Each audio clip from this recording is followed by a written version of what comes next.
Senator Blumenthal. Thanks, Mr. Chairman. Welcome, Mr. Patel. Thank you for being here. And thank you for visiting with me in my office at almost exactly the moment that you were talking to me. The Department of Justice was firing more than a dozen lawyers who worked with the special counsel, Jack Smith, simply because they were involved in that case. You've committed that the FBI will not be politicized. So here's your first test. Will you commit that you will not tolerate the firing of the FBI agents who worked with the special counsel's office on these investigations?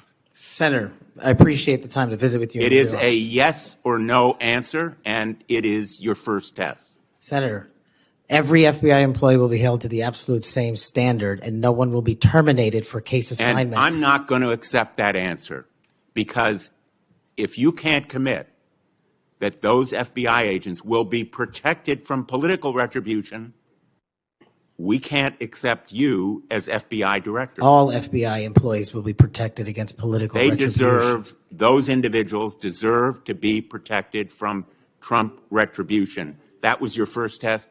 You failed it. By saying all FBI employees should be protected? That is a test of professional diligence, because it is the measure of whether you will stand up and say no to the president if he gives you an unlawful or illegal order. Let me turn to the J6 choir.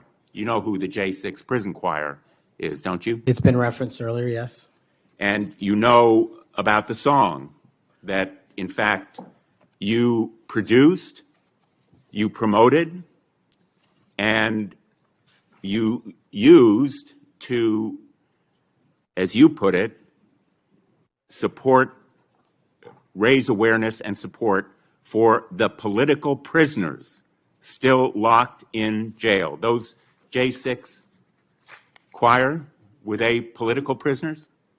I don't know everyone in the J6 choir. That's what you said. That's correct? Not how I read it, Senator. This is your tweet. That's your whole statement.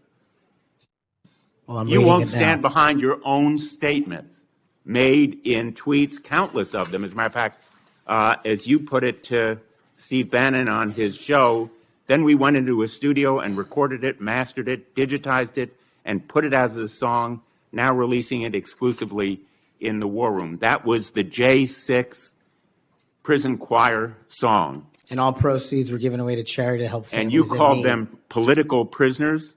Julian Cater, do you know what he did? I don't know who that is, Senator. Well, he's one of the J6 prison choir. You seem to know more about it than I do. Identified in a court filing. And you're saying now you don't know who he is? You glorified him and the rest of that choir? He's the one who sprayed U.S. Capitol Police Officer Brian Sicknick with pepper spray. Officer Sicknick died the next day.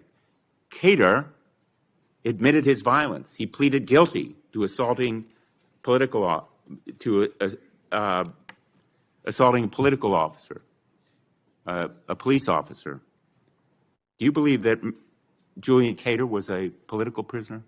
What we just watched wasn't a routine confirmation exchange. It was a full-on political stress test, broadcast in real time. Senator Richard Blumenthal didn't ease into this conversation. He went straight for the jugular. The question was simple on the surface, but loaded underneath. Would Kash Patel protect FBI agents tied to the Jack Smith investigations from political retaliation? That's not just a personnel question. That's a constitutional pressure point. And when Patel didn't give a clean, direct yes, Blumenthal pounced. He framed it as a failure. Day one, test one, and in his view, Patel didn't pass. Now, to be fair, Patel tried to reposition the answer. He talked about equal standards, about not politicizing the Bureau, about protecting all employees under the same rules. But here's the problem. In Washington, how you answer matters just as much as what you say. And in that moment, the hesitation, or at least the lack of a crystal clear commitment, created an opening. Blumenthal used it to paint a picture that Patel might not stand up to pressure from the Oval Office if things got messy. That's the headline takeaway from that first clash. Not necessarily what Patel believes, but how uncertain he sounded when pressed at maximum intensity. And in today's political environment, uncertainty gets weaponized instantly. Not necessarily what certain he sounded into gets weaponized instantly. Senator, I'm not familiar with this case. You seem to know a lot more about it than I do. And as I've said repeatedly, I will always utilize my resources to help Americans in need, which is what I was trying to do here. And I've never once advocated for political violence or violence against law enforcement. Ryan Nichols. Ryan Nichols also pleaded guilty to assaulting a police officer.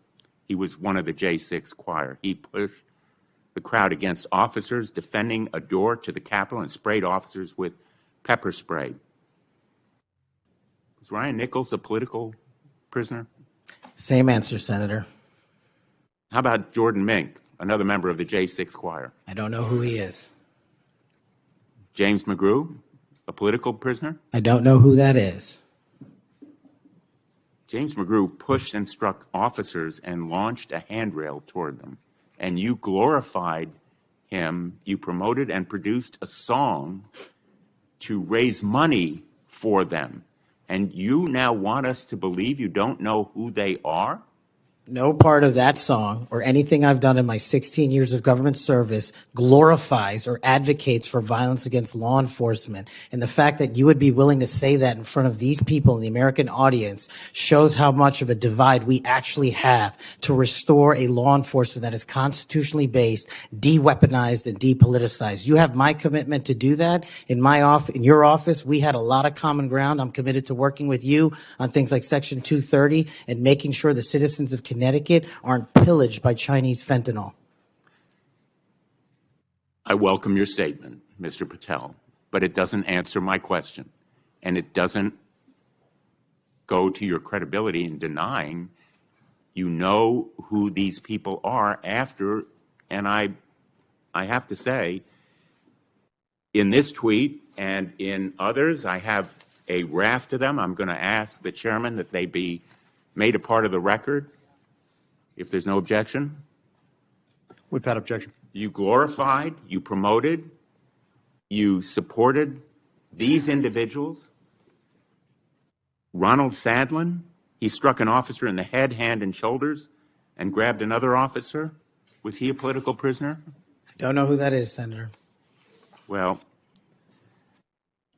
the simple fact is that you knew about the J6 choir. You knew what they did in assaulting and endangering police officers who sought to defend the Capitol on that day, were severely injured, and some, as a consequence, died. I think the FBI deserves better. The men and women in the FBI put their lives on the line every day. I've worked with them as a United States attorney for 4.5 years, and then as Attorney General off and on for 20 years. I've admired them for the 14 years that I've been in this body. I think they deserve better. Thank you. As we turn to Senator Cruz, I'll notice that the statement that he has up does say without trial, and I think that plays some role in the context of that statement. Senator Cruz. Then things escalated fast because the conversation pivoted into something far more explosive, the January 6th prison choir controversy. And this is where Blumenthal went from prosecutor to storyteller, laying out names, allegations, and violent incidents tied to individuals associated with that choir. The implication was clear. By promoting or being connected to that project, Patel wasn't just engaging in messaging. He was, in Blumenthal's framing, legitimize people who attack police officers. That's a brutal charge, especially in a hearing setting where optics are everything.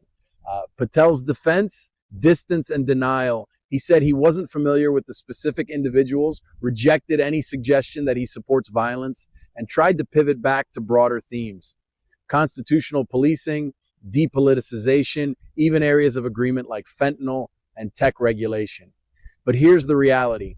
Once those names and accusations are on the record, the narrative sticks.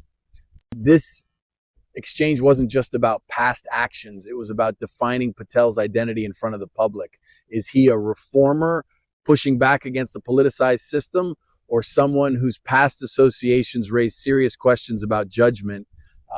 That's the battle line that got drawn, and neither side walked away without taking hits.